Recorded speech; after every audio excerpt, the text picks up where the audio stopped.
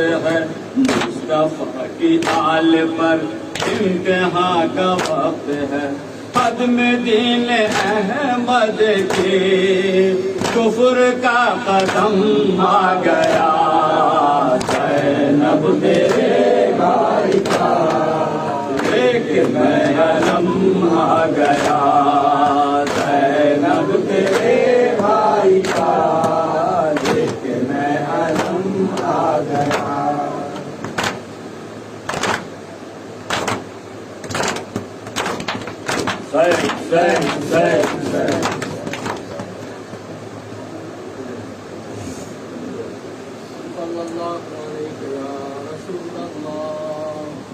السلام عليك يا أبا عبد الله وعلى الأرواح التي حلت بفنائك عليك مني سلام الله أبدا ما بقيت وبقي الليل والنهار ولا جعله الله باطلا العهد من زيارتكم السلام على الحسين وعلى علي بن الحسين وعلى أولاد الحسين وعلى أصحاب الحسين جميعا ورحمة الله وبركاته السلام عليك يا غريب الغرباء السلام عليك يا معين الضعفاء والفقراء السلام عليك يا سلطان العرب والعجم روحي والجسم لك الفداء ورحمة الله وبركاته السلام عليك يا صاحب العصر والزمان الأمان الأمان الأمان من فتنة الزمان السلام عليك يا خليفة الرحمن